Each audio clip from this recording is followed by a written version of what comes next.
Welcome everyone to Self-Publishing Roundtable, episode number 48. I'm your host, Wade Finnegan. Actually, Carl Sinclair. I got confused there for a second. And I am joined tonight by my good friend Trish McKellen, David W. Wright, special co-host for the evening, Kevin Michael, which you may remember him from not much. Just kidding. Wow, you're off to a good start, Carl. Insulting everybody. Show, maybe? Yeah, he was an extremely popular keyword show, and he is a constant in the comments on the Self-Publishing Roundtable, so we appreciate him coming in, as Wade and John Ward can't make it tonight. And we have a special guest tonight, horror author Jay Thorn. Hello. He is the master of organising author promotional events, also I'm told, so that's why we've got him here. So, welcome to the show, James. Thanks for having me. I guess we should just start off with perhaps you just giving a little bit of a background of who you are, what you are writing, and what you're doing, and then we'll hit you with some questions. Sure, looking forward to it. I'm a relative newcomer, I think, to the publishing world. I started writing seriously in 2009. I've been writing most of my life, but not novels. And so I was reading an epic fantasy, and I thought, I'd love to write this, and I just gave it a shot. And so I did that and uploaded my first couple books to KDP in spring of 2011. I sold a total of 11 books in calendar year 2011, so and each one was a pretty exciting event. So yeah, 2012, I was part of the Kindle Gold Rush. I had some books picked up in free events that did really well, and that's what I've been doing for the past 2 years. So I write mostly horror and dark fantasy. I try to write horror and dark fantasy that's a little bit different, has a different angle to it. I tend to lean more towards the H.P. Lovecraft, sort of a cultish type of story as opposed to slasher or splatterpunk. Cool. And you've been doing, you started a new website, which we'll get into a bit later.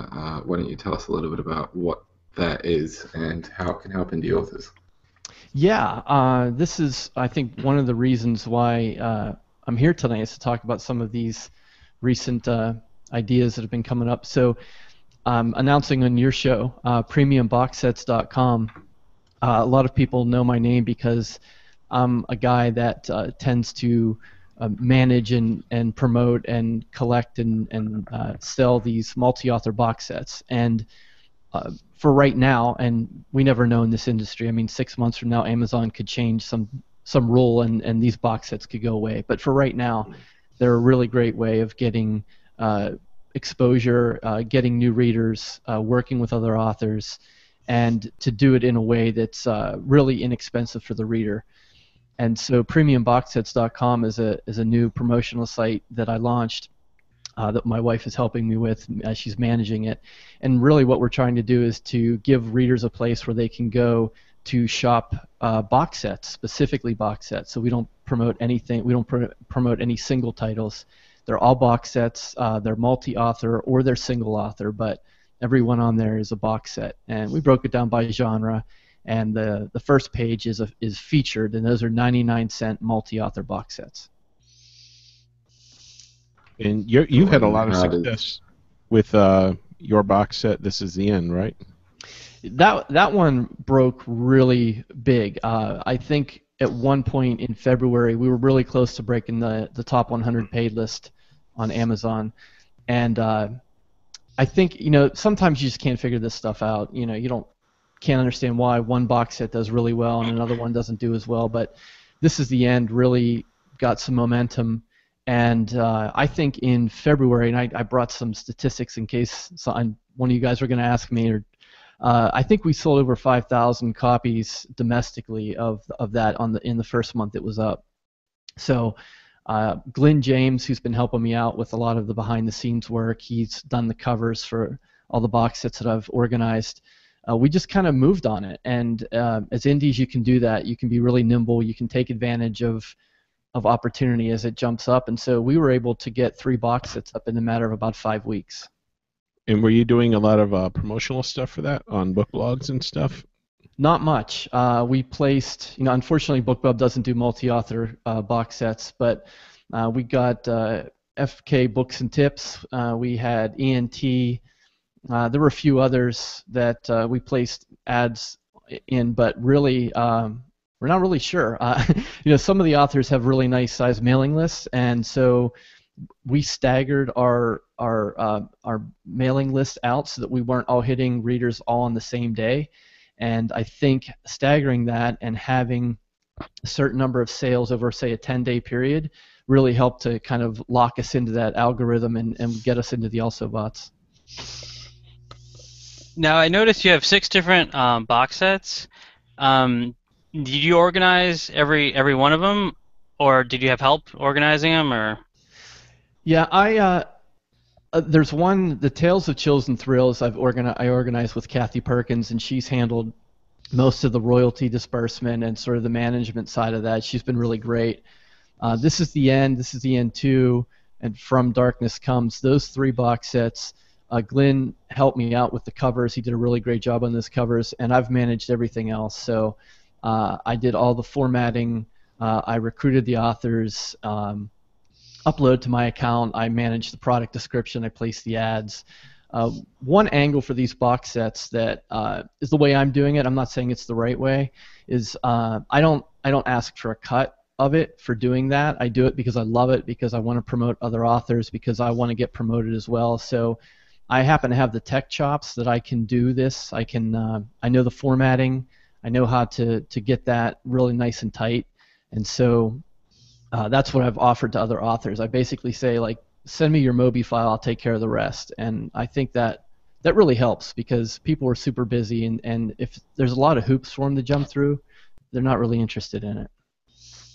Now, I saw you have Conrath in one and Ed Robertson also, and you got Scott Nicholson in at least 2 of them. Right. Was it pretty easy to get them, or did you have to do some convincing? Well, Conrath, I've emailed Conrath probably 5 or 6 times over the past couple of years, and the guy gets like a bazillion emails. So every time I do, I really don't expect a response. And so for this latest box set, I'm like, what, I'm going to ask him. And I shot it out there, and he just wrote back and said, yeah, I'm in, and sent me what I needed. So I was really happy about that. Part of it too is I identified Timecaster as a good book for the box. I know his work. I read his stuff, so it wasn't a cold, impersonal email. I wrote it almost like a fan, and I was really, really happy and honored that he decided to jump in on that. Okay, we have a comment from we have a question from the comments coming from Xavier. He wants to know if you're still using HTML for the formatting on your box sets, or whether you found something that works better than all the old school kind of HTML stuff. All right, so we're going to geek out already, huh? First question. Yeah. Okay. Well, David knows, because I was on the self-publishing podcast talking about formatting about a year ago. I do utilize sort of old school HTML. I've been in IT and a website designer for over 20 years, so I know a lot of the basic underpinnings of HTML and CSS for Kindle Mobi files, and this is what I did in it. It's not proprietary. It's not a big secret, but what I was able to do is unpack the Mobi. So those of you that are familiar with that, it's basically a zip package containing the HTML files. And I created those HTML files as separate files within a bigger frame. So I took one HTML file, I made it the book, and then I unpacked all the individual titles and linked to those in the table of contents. And by doing that, what I was able to do is preserve all the formatting for all the authors' individual books. So all of their back matter, their front matter, their fonts, their images, everything was retained, and it looks exactly the same way it does if you bought the standalone. Now, are you using a text editor for this or something else? Just a basic HTML editor. Composer is one. BB Edit was an old one I used to use. But really, any HTML editor, it's the most basic tags. I mean, you're just basically creating a file with a table of contents. Okay.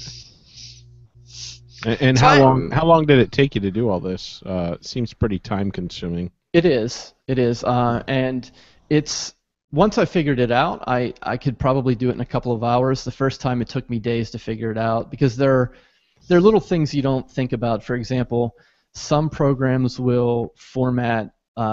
I don't know about Scrivener or how it happens in Word because I kind of do it by hand, but sometimes you get a book that's a single HTML file, and then sometimes you get books that have an HTML file for every chapter. And when that happens, that's what's really time consuming because in the master table of contents, you have to have a line for every single HTML file or it doesn't show up in the box set. So it is a little tricky, it's a little time intensive, but I have 4 box sets up now that are multi-author. I have 2 of my own, and I did 2 that are no longer for sale. So by now, like, I know it and I can do it. But at first, it took me a while. Impressive. Thanks. So I have a question about gathering your authors for the box sets. Now, I believe that if you have a novel in KDP Select that you can't put a novel in a box set and then distribute it wide like to the other vendors. So was that a problem with you? Did you have any box sets where you basically just limited it to KDP Select and then other box sets where you did more of a distribution-wide kind of a deal? Yes and no. The 2 box sets that are no longer published, they were romance box sets, and I did them for friends because I wanted to help, and it was a really good experience. And those romance box sets, all the books inside were in Select, and so the box was in Select, and so we're even able to do a free promotion with the KDP Select free days a couple of times to drive the rankings down. The box sets now, none of them are in Select. Some of the titles are in Select, but I haven't gone to other platforms yet. And I talked to Scott Nicholson about this on the From Darkness Comes, which is the first box set he joined with me. And he had a great suggestion. He's like, maybe we should go to Barnes & Noble with this. And the problem from a technical standpoint is you have to reformat, and it's an EPUB, and that's a whole different process than the HTML, and it didn't easily just convert over. And when I looked at it, I figured, you know what, the return on investment was not going to be worth it. I didn't know how long it would take me to get that box set to an EPUB, and then once it's on Barnes & Noble, I wasn't really sure the sales were going to justify that time. So all the box sets that I've done now, whether they're in Select or not, are just on Amazon. There's a couple more questions on the website for you, John, James, Jay. Sorry. Jerry. Jeanette. Jerry. Jeanette. Jay Mask. Michelle Reed said she's just signed up for premiumboxhits.com, so there's one customer. All right. Jay Chastain says, how have the box sets affected the sale of your own books? So I'm sure. Yeah, good question. I really, there's an argument that the box sets are, devalue the novel in general, and I recognize that, but I don't see it that way. I see the box sets as advertising that pays me. So rather than messing around with Google AdWords, and I know there's some authors that have had great success with Google AdWords, that makes my head hurt. And you have to lay out a lot of money, and you got to do it every month, and you really have to be on top of it. So basically, any promotion that you get, you have to pay for. I see the box sets as the inverse of that. So no, I'm not making as much money. My cut on a box set with eight other authors is 3 cents. But it's the readers that we're getting and the exposure that we're getting, and so I see it as advertising that pays me. And I have seen a tremendous jump in residual sales on books 2 of each series that I have in a box set, and I would say probably 10 to 20-fold in sales increase. Have you seen an increase in your newsletter too, coming from the box sets? I have probably 5 to 6 times more signups per week than before. Kevin, I think you said you had a question. Yeah. Now, you have the 6 different box sets. Are they from all the authors' previously published work? And if they are, have you considered doing one where you have like 8 authors doing brand new work just for that box set? Yeah, good question. All of the box sets that are up now are all previously published. Some of the books are perma-free. Some of them are $3.99. If you take it in sum, and I know there have been, some reviewers are, they get a little upset when a book or two is free inside of a box set, but I think you still have to look at the whole picture, and you're getting 7 or 8 novels for 99 cents. So, take it or leave it, basically. But all the box sets that are in there now have already been published. I'm currently in a multi-author collaboration with 9 other authors that I organized, and this still hasn't gone public yet because the first draft due date is in 3 weeks. But we are all co-writing a novel, so it's not going to be a multi-author box set, but it's going to be a novel where I'm going to write the beginning and end, and I have 9 authors that are writing each piece to it, and it's all going to tie together. So it's sort of like a round robin type of thing, except the pieces aren't dependent on each other. They're individualized, and the authors themselves don't necessarily know the outcome. So it's sort of an interesting little game for them as well. Well, that's interesting. I'd love to see how that works out. Me too. I've received 3 or 4 of the submissions so far, and they're really good because I asked the authors for like 6,000 words, and it could 4,000, whatever they could turn out. So it was basically a short story commitment, and they had about 8 weeks to write it. So it was really easy for people to say, yeah, I can do that, and they didn't have to read anything prior or anything after. They just wrote their own story from a prompt that I gave them, and I designed the prompts knowing that I could then fit them all together at the end. Oh, wow. That's going to be really awesome. interesting. Yeah, it's been fun so far. There is another question from Jay Chastain in the live comments. He said, what were the early mistakes, if any, you made in the process of getting authors together or getting the box sets together? Well, how many hours do you have? Mistakes, yeah. I'm relatively new. Like I said, I'm new to publishing, and so I didn't know what I didn't know. And I have three novels and a novella that are unpublished because I published them and they weren't up to standard, and I took them down. So I'm very aware. I recognize my mistakes, and I try to move on. As far as the box sets go, I think what I learned is that the faster someone replies to your email, the more likely they are to be part of the process. And I'm not passing judgment on people that get blitzed by email, but just in, I guess 40 to 50 authors that I've worked with now in these box sets, if I ask someone that they're interested and I get a reply like the next day, then they're usually good. I mean, they do everything that they need to do to be in. If it's I'll get back to you, I'm not sure, if I don't hear from them, then I know they're not interested. So what I learned is not to get hung up on any one particular person. I'm polite, I'm respectful. I know people are super busy, and sometimes they just don't even have the time to read it, and so I don't take it personally. I just kind of move on, and I ask the next person, and if they want to be in it, it's great, they're in. Okay, I've got a question for you now. We've been talking about the multi-author box sets. Have you done any box sets with just your own work? And if so, have you seen a difference in the way those perform versus the multi-author, or in the way that, it brings more sales to your books? And to add on to that, were the box sets of your own stuff done after the multi-author box sets or before? I have one. Well, I have a sampler box set called Evil Origins, which is kind of a hodgepodge. The Hidden Evil series is a trilogy that I wrote. That is a box set, and that's complete. So if you buy that box set, you get the entire trilogy plus some short stories, plus you get book 1 of a different series. That was up before I did the multi-author box sets, and I'm really a student of Dave and Sean and Johnny's, and their sales funnel.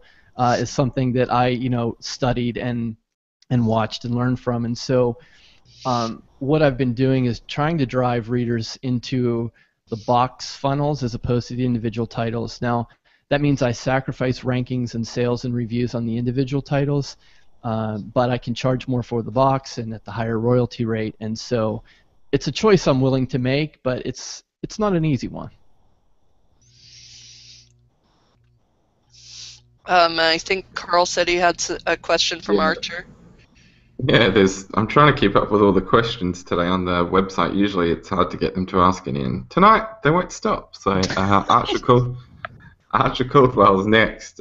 He says, how many authors are too many for this kind of collaboration? I guess, and to add to that, I think there is a size limit, isn't there, to do with pricing on Amazon? So maybe you could go into that a little bit. Yeah, there is a size limit. It's normally not something that I have to worry about because of the way that I'm formatting the books.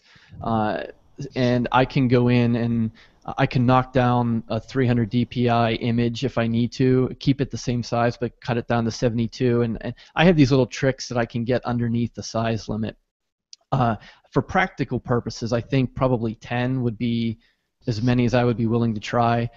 Part of that is 10 authors is the maximum you can list on Amazon as an author, and I think it would be only fair to have all people show up in that author field. So 10 is probably it. Plus, I think at 10 you're looking at like 3 cents a sale, and any more than 10 and it's pennies, and you gotta, if you sold 100,000, it'd be great, but it's pennies at that point, and it's almost becomes not worth the time to manage that many authors. Yep. I will mention, though, on the 10 authors on Amazon is you can get more authors on if you actually email Amazon. They will put them in the field for you. Oh, great. See, I didn't know that. Now, I know that you can still claim it in Author Central, so it shows up as one of your titles, but I didn't know you could ask them to add more. That's good to know. Yeah, I'm in a box set with 12, and we had to ask them to add 2 more. Okay. But they did, so we've got them all on there. Kobo wouldn't let us do it, but Amazon, Barnes & Noble, and Apple all did. Oh, great. Now I have a question. A lot of these box sets are like 2,000 pages long, and even though they have a clickable table of contents, I've always wondered if you're... I kind of get the feeling that sometimes people only make it to 2 or 3 of the books, and I was wondering if you've talked to the other people in the set and the people at the back of the box set if they haven't had as much success residually as opposed to the people in the front of the set. No one in the boxes have said anything to me about that. I've thought about it. Part of the reason I've thought about it is because Thorn is towards the T is towards the back of the alphabet, and I tend to put those in alphabetical order. So I don't know. It's weird. Some of the people that buy the box sets will read the first 5 pages and then decide they don't like the whole box set, and they'll write a 1-star review and say this isn't for me. And then other people will refuse to put it down and read the whole thing and read every novel in it. So I guess there's a range, and no matter what you do, someone's going to be first and someone's going to be last. So I just try and manage it the best I can, and I figure if I put my title last in most of these, then, I'm taking one for the team.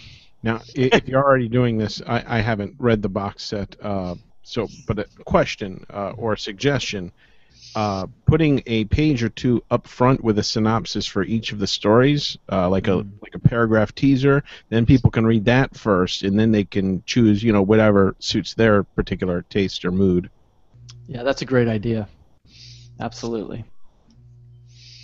Because I used to see that like in short story collections and stuff, and I would go right to that and find the story I was in the mood for and skip around. Right, because I do have a master table of contents, but it just has the title with a link to it, so it would be easy enough to just slide in a little synopsis there. That's a great idea.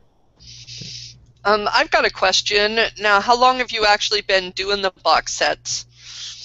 The first box set that I did with Kathy Perkins, we did 3 that went up in October.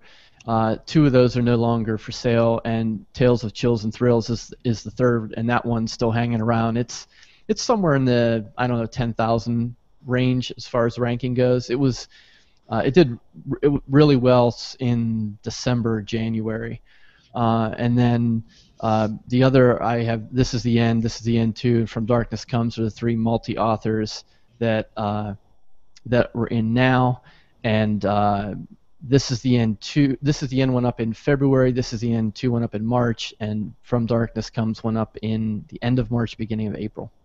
Okay, so have you noticed a kind of a waning of interest in the box sets as you're getting further into them, whether we're kind of hitting a box set fatigue?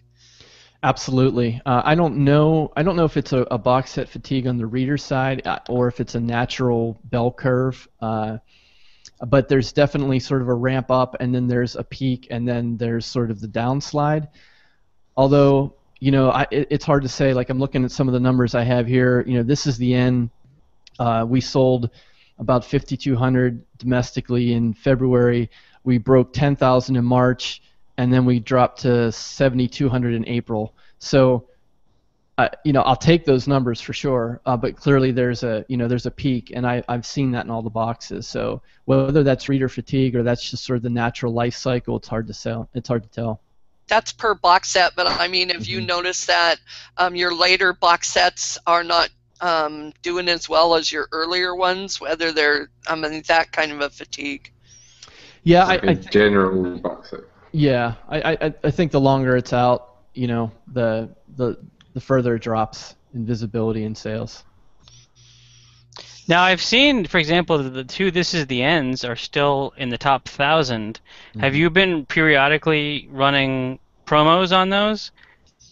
Occasional ads, and I'm forgetting. There's only really 2 or 3 that I've used consistently. ENT, Kindle Books and Tips, and I'm forgetting the third one. I can send it to you guys. You can put it in the show notes for later, but. It's really hard to tell because it's really hard to tell whether it's worth it, and I think we're all in this boat. We're trying to find that magic button, that BookBub that's gonna explode something, and really for me the only thing I've seen that's done that is BookBub. So. And just to make it kind of clear, BookBub's not available for multi-author box sets. Is that correct? That's correct. Right.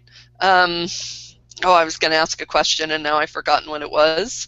Well, there's a few on the website if you want to think of it.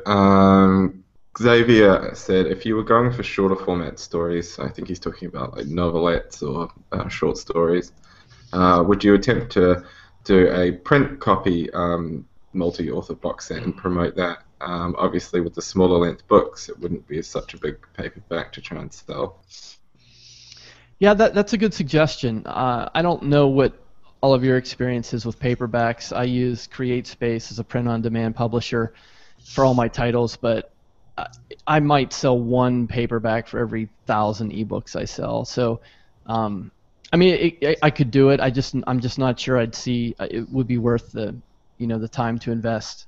It could be. I don't know, but was that question in relation to of the box set? Make a print version of that? I think the question was about a print version. Versions of box sets in general. Yeah, Like not necessarily the existing ones, new ones with short stories. Well, it would lose one of the things that it has going for it. The box sets have low prices going for them, and you can't possibly print something that huge and make it a low price without losing a ton of money. That's true, and even for perceived value, if the standard right now is a 7 to 12 book box set full of novels for 99 cents, it would be hard, I think, to promote a novella box set at the same price. Although I will say, if you have a print book on your Amazon page that is, $15 or whatever it would be, whatever the cheapest you can make it, it might help with perceived value of the box set, not just being this 99 cent. It'll show like the $15.99 crossed out or whatever. Mm-hmm. Yeah, that's true. What? You want to go ahead and ask the questions on there? Oh, there's just a few of them building up. I thought we'd try and clear them if we can quickly, and then we'll carry on with our own. Jay said, do you think the box sets in the horror genre are helping grow the genre in general on Amazon because of the success that you guys have been having? And some of the other horror box sets that have been around, or post-apocalyptic ones? I hope so. Because I'm kind of new to this, I didn't come from traditional publishing world, and I'm not saying everyone that did feels this way, but I just never bought into the competition idea. I never believed that because a reader bought, wanted something from Collective Inkwell that they were not going to buy one of my books. Like, I just never bought into that. I really think that readers have a voracious appetite. They don't only read one author, and so. I hope that by bundling these together and working with people instead of trying to compete against them, that it does help the genre in general. absolutely love writing horror and dark fantasy. It's what I read. I know you guys talk a lot of romance on the show, but what I really love about horror is that it allows me as a writer to really explore so many different topics and genres within a horror novel, and I think that's lost on a lot of people. And so if we can put these box sets out and people are willing to impulse buy for 99 cents and give it a shot, and they like what they read, I think we all win. Bring some respect to the horror label. I think you're right. A lot of people do dismiss horror as just blood, guts, and no intellect whatsoever. And I think when sets like this and the other popular sets are out there and people see more of them, the visibility is higher because all these people are collectively putting their stuff together. I think that does help. Yeah, I think it helps in any genre. I had an email exchange with Phoenix Sullivan, and she is like the queen of box sets. Like, she's a machine, and she has dozens out, and she organizes these, and she's really savvy about watching the market and watching her return on investment. But she's doing this, I think, for some of the same reasons. Like, it's a great way for a reader to take a chance, get exposed to 7, 8, 9, 10 or more new authors for $1. And if you look at a lot of the reviews for box sets, not just ours, but any of the box sets, if they're multi-author, so many of the reviews will say something like, wow, I didn't know about this such and such, and I went and bought the next book from them. And that's great. That's what we're looking for. Carl, did you want to ask some more of the questions? I think we're pretty much clear. Jay did say that you're his hero, James. So oh, thanks. I don't have a cape, but if I can be a hero without a cape, that's great. Did you ever know that you're Jay's hero? Bear in mind, Jay Chastain may have been drinking significant amounts of juice this evening. I don't think there's a may have been attached to that. I think there's a as is probably. It is a day ending in Y. Yes. So all right, going Tracy, back go ahead.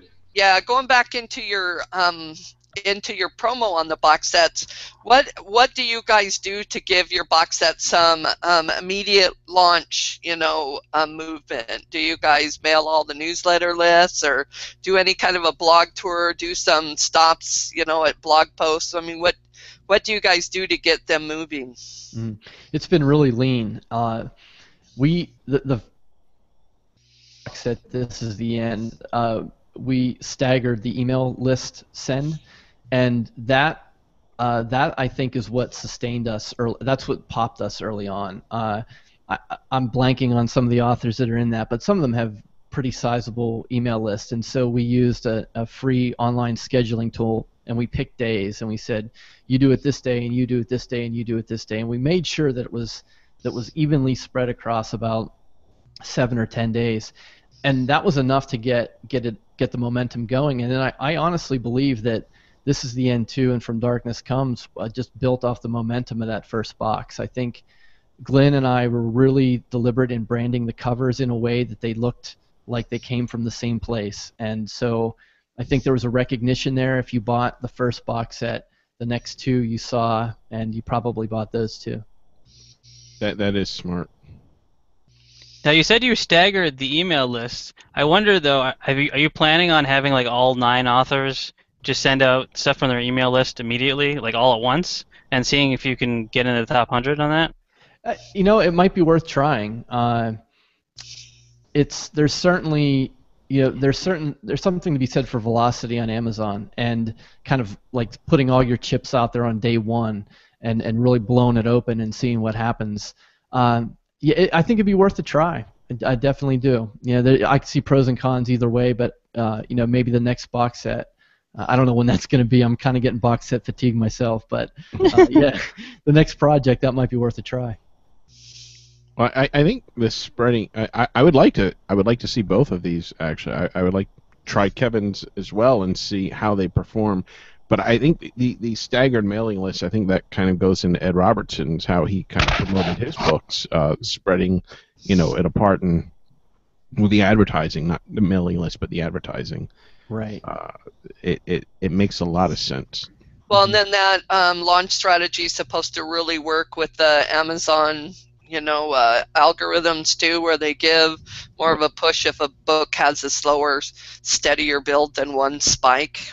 Yeah, they tend to ignore the spikes if it's like a one-day thing.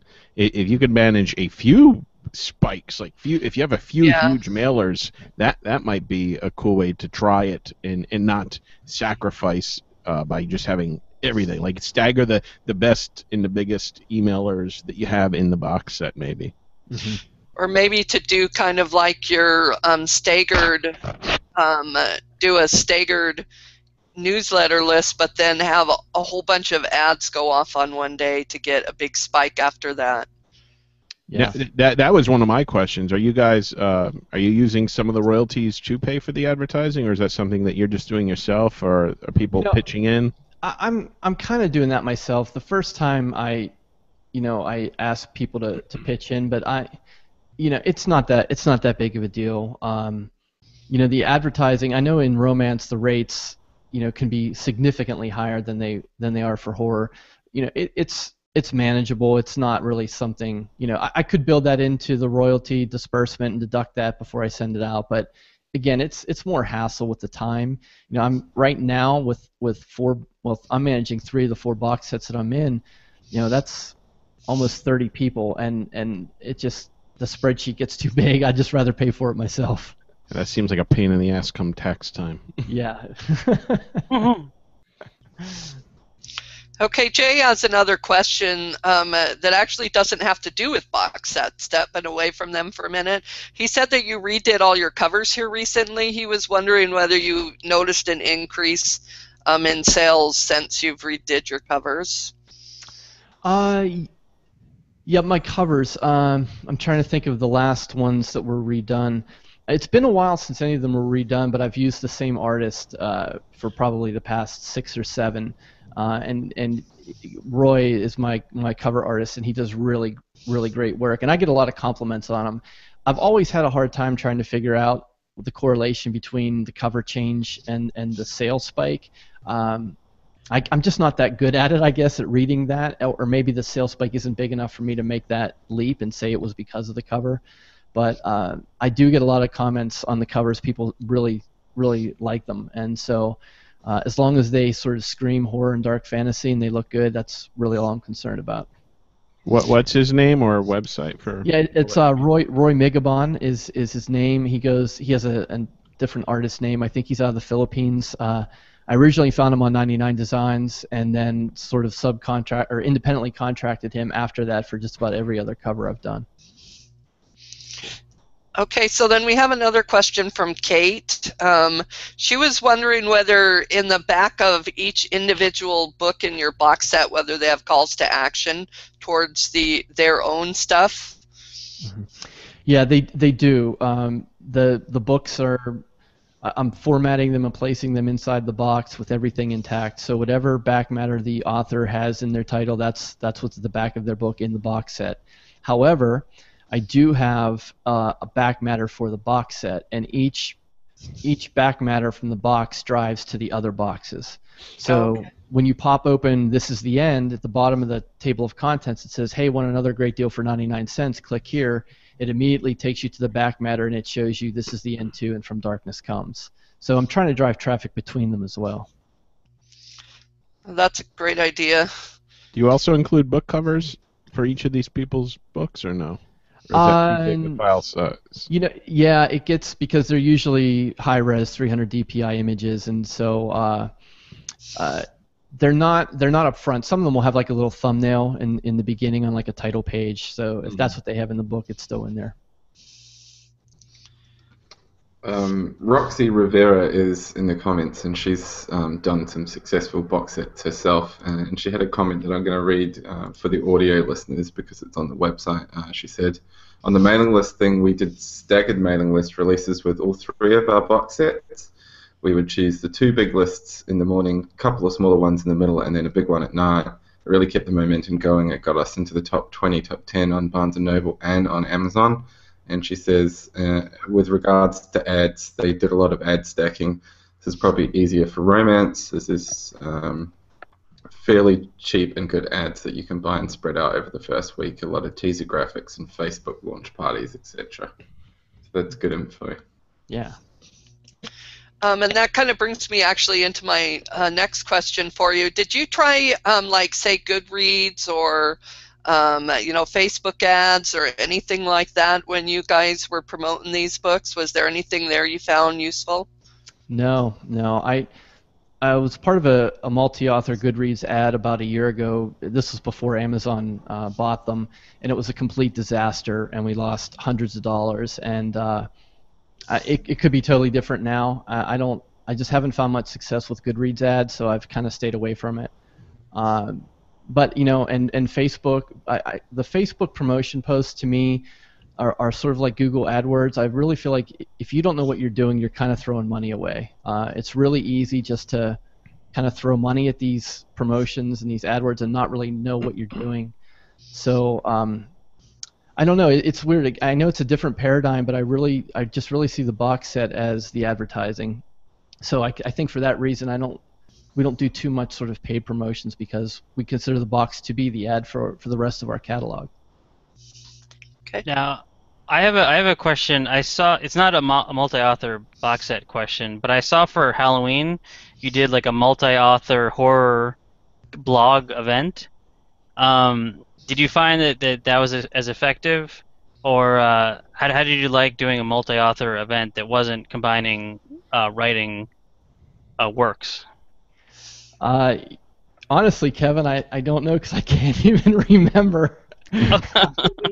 Here. That's Went how that you know well, you're busy. Huh? I blog out of love. I don't know. I'm sure. Blog. I feel like I have to have a blog as a writer. I don't really see it as a way to make income. I do it because I just love it, and I get to riff and I get to write about stuff that isn't necessarily fiction or horror. I can write about whatever I want, and it's just a way for me to sort of introduce my voice to people.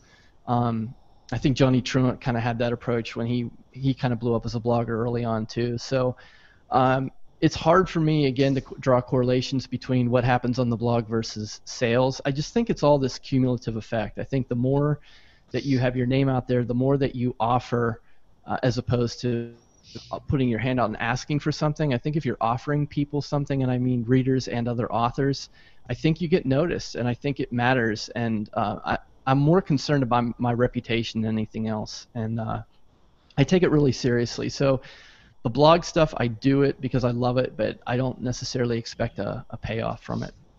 Now, speaking of putting yourself out there, you're also doing a horror podcast, correct? Yes, I am. The HorrorWritersPodcast.com, brand new. Just started it. I don't know how it's going to go. I'm going to keep it pretty lean and pretty short. My idea is to take very practical advice for people that are kind of starting out or maybe a little intimidated by the technology around self-publishing, and just give them these little tidbits. And so every podcast isn't necessarily going to be this, mind-blowing revelation for a lot of people, but I think it might help people to kind of navigate some of the basics. So yeah, that went up on Monday, and I'm going to try and do it twice a month, so every other Monday. Now, is this something where you're specifically talking about horror writing, or are you talking about books that you also like, or interviewing other authors? Is it for writers more, or is it for readers more? It's more for writers, and this is an area where I haven't really played in this area before, and now that I'm getting some success and some recognition, I want to be able to help other people. And so the podcast is really about just helping other writers. I mean, I call it the Horror Writers Podcast because that's what I do, but really the techniques and the things that I'm going to do on that podcast, I think you could use that no matter what you're writing. Cool. If you want to put the link to that in our chat here on the side, we'll post that to the website. Great. Okay. And then I had a question for you, kind of getting away from box sets here. Have you tried any other author, like multi-author events? Like I know there's been multi-author sales where a lot of authors have gotten together and ran a sale all together. Have you tried anything like that? And if you have, has it been effective for you? Yeah, it's funny you mention that, Trish. Up until about a month ago, there was an organization called the Indie Book Collective that I was part of, and I built the websites out for that. And what they did is they authors banded together for titles that were in KDP Select, and they would agree to all go free on the same day, and then they would cross promote. And we did that for about a year and a half, and that was really successful. But once Amazon cracked down on the algorithm, and made 600 or 700 downloads equal to one sale, that kind of fell off to the side. And I think that's a good lesson for people. It's the same thing we're talking about with box sets. Like, I don't think you can bank on anything lasting forever. I think you ride the wave when you can, and then when it's over, you get off and you look for something else. Because if I had put all my stock in the KDP free days, and I know, like, you had Rosalind on last week, and she's doing still really well in KDP Select, but it's not the way it was a year and a half ago. So do you have any inkling? Can you predict what the next wave is going to be? What do you think it's going to be? Everyone's looking for that next wave. If you say what it is, you'll be like the king of the prophet. Yeah, you'll be the prophet of the indie community. Oh, let's see. Or the biggest fool. Yeah. I think the next wave is using Kickstarter to write a novel in 30 days. I've heard about that somewhere. No, really, the truth is, I think there's strategies and tactics, and again, I'm borrowing from the Self-Publishing Podcast, but these guys have been down this road so many times. There are things that are working right now that are not going to work forever, and I think box sets are one of those. Like, that particular thing may go away. Like, Amazon could change its rules, and all of a sudden, box sets are no longer permitted, or they can make it as simple as a checkbox, and then everyone can do a multi-author box set. But the collaboration and working with other authors, that's an evergreen. I mean, that's never going to change. And so, for me right now, I'm really feeling an updraft in my career and my exposure as a writer, and I think it's because I'm reaching out, and it's because I'm interacting with other people. And it's really easy to silo yourself as a writer, to lock the door, to be the lone madman or madwoman at the keyboard. But I really see sort of the next wave is these different types of collaborations, and I can't really predict what they'll look like, but I think people and authors working together because they're not restrained by agents and publishers. I think we're going to see some things come out of that we can't even anticipate right now. That's a great answer. Okay, we do have a couple more questions on the website again. One is from, I'm going to go from order up, down, Carl. So Xavier's asking what more solo writing we can expect from you this year. What have you got on your plate right now for your own work? Great question. Well, I just released the third and final book in my Portal Arcane trilogy that came out about a week and a half ago. So I'm about a third of the way through my next series. It's called Orion's Order, so that's an exclusive I just gave you guys. Haven't even inked that in yet, but it's based on a story that I'm working on. I live in a town that has an abandoned observatory, and I don't know many abandoned observatories in the world. A real one? A real one. It was part of a university, and then the university Carl left. wants to move there. Way to go, I'm Cleveland. moving. It's crazy. I've been looking for a new hideout. So. Well, you could probably buy it. It was in Carl foreclosure King. for a while. Yeah, I'll buy it. Yeah. I got loads of money. So so I'm writing that story right now, and it's really fun because it's in my backyard, and the observatory is a few miles from Lakeview Cemetery, which is one of the biggest and oldest cemeteries in the eastern half of the United States. It's got a lot of history to it, and so I'm really enjoying that. So I would imagine there'll be at least one, maybe two of those books coming out this year. And then Michelle wanted to know, number one, is she's asking what you did as a fledgling indie author to get your name out there and get noticed. Obviously, you used the KDP Select free days, like most of us did back then. Was there anything else that you did back then that you think would work for current fledgling indie authors today? Yep, my advice would be to put yourself out there and to offer something. And it's not the sexiest advice. It's not something that people are going to run out and like do tonight. But I honestly believe that if you recognize a particular skill that you have and you offer that to authors that you admire and that you respect, and you do it without expectation, it's not a barter. You go and you do something because you really want to support that author. And what I mean by that is, in my case, it was technical chops, so I knew the formatting, and so I offered to format books for people. It helped me to learn how to do it, but it also helped them because it saved them some money. So for other fledgling authors, maybe it's proofreading, maybe it's cover design, maybe it's beta reading, maybe I don't know. Whatever it is, I think if you go out and you offer that, the universe has this great way of like bringing it back to you in a good way. So I know it's kind of hokey sounding, but I think that's the key to it. I think you have to put yourself out there and help other people, and it just comes back to you. It's just a great system. Okay, and then she also wanted to know whether you've got plans or whether you are distributing your own work across all the platforms, or whether you're staying mostly to Amazon. I've been in KDP Select since the beginning, and about 6 months ago I migrated out, and so I've currently put all of my work out. I went direct to Barnes & Noble, to Kobo, Barnes & Noble and Kobo, and then I use Smashwords to distribute to everywhere else. So I do have my titles out there. They're really not selling much because I just don't have a presence on those platforms. I ignored them for so long, and I just haven't gotten around to building that presence on this platform. So yeah, they're there, but they're not really selling much. I will say from my own experience, a BookBub ad. Yeah, I was going to say that. Can help you a lot with Barnes & Noble and probably Apple as well. Yeah, thanks. One question I have for you is, you said you were getting a little fatigued with all the organizational stuff of the box sets. Have you considered doing a story bundle? Because they do most of the organizational and admin stuff. And I've heard people have made pretty good money on it, and they tend to do a lot of sci-fi, fantasy, and horror, and non-kind of romance bundles. No, I haven't. I'll have to check that out. I think part of it is I've got such a type A personality that I want to do it all, and I want to control it, and so it's my own blessing and curse, I guess, at the same time.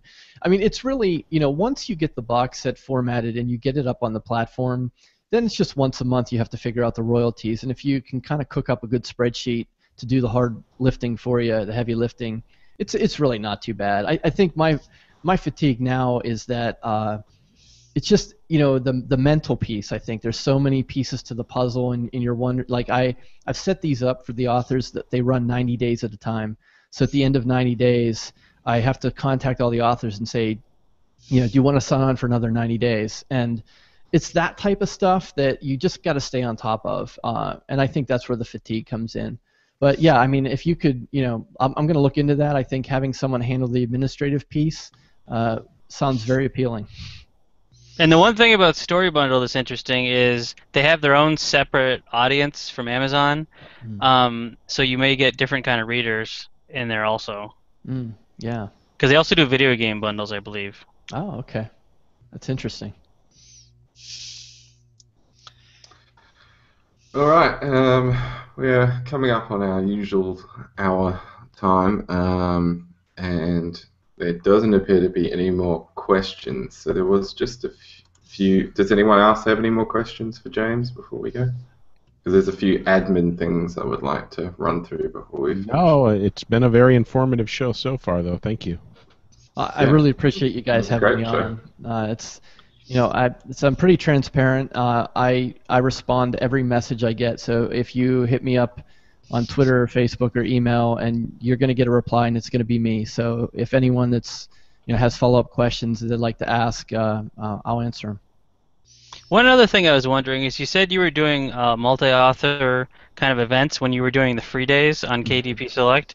I was wondering, have you considered trying, like Trisha asked this a little bit earlier, but have you considered trying to do like 99-cent specials and like putting people all to one kind of website and then having everyone like Facebook and Tweet and Google Plus all at once? Because then you don't have to do the organizational stuff. Everyone could just send out their mailing list to the one place. Yeah, I think that's part of what premiumboxsets.com might evolve into. It's still so new. I'm trying to figure out exactly how to use that, but I think that's an idea. Is like you drive readers to one spot, and all the authors drive to one spot. So that's definitely something that's kind of on my radar and something I'm going to be working on. I think David Gogren's been a part of a few of those actually. They're very cool ideas. Yeah. Carl? Sorry, I was just double checking the website. Yeah, so there was just a couple of things. I've been getting some emails lately from people who've been watching us for a while who wanted to know if we had any plans to go back to covering some news or doing a second show where we cover the news. For those who don't know, the roundtable, before we started doing interviews, episode 29, we covered the news stories and how it affected indies. We don't have any plans for that, but there is another podcast that recently started with Jim Kukral and Brian Cohen, Shalmore Books Show, so shalmorebookshow.com, and they do cover a lot of the publishing news and self-publishing news and how that affects people. So I've been listening to that show and it's pretty good. So I would recommend, if you're looking for that, to head over to them, because we're not going to be doing it, at least for the time being anyway. Next week we have Matthew Mather coming on the show. He's a science fiction author who's had a lot of success with his books, Topia Chronicles and Cyberstorm. He's got some interesting things that he's done with his book launches that I haven't heard other people talking about, so I think that's going to be a pretty good show. And I looked at iTunes the other day and we had 14 5-star reviews, but we want more. So if you haven't reviewed the show and you would like to do us a big favor, could you go over there and give us a review on iTunes? It doesn't have to be 5-star, but Trish will hunt you down if it's not. So. Yes, I will. But Carl will have to tell me about it first. Yeah. So I would suggest that you just try and do a 5-star, because she is a very scary lady when she wants to be. All right, that's all I had. Thanks very much, James, for coming on. It was a really good show with a lot of good questions. Thanks for having me. Thank you. After party, Carl? Carl's muted. There was a knock on his door. I believe it was the Australian authorities. They finally come to get him. I thought that was pretty funny that the knock came right after he told me I was such a scary lady. Bam, bam, His bam. arms were at his door. There was a pack. I've been waiting for my package. It's my Oh boy. Live my unboxing after show.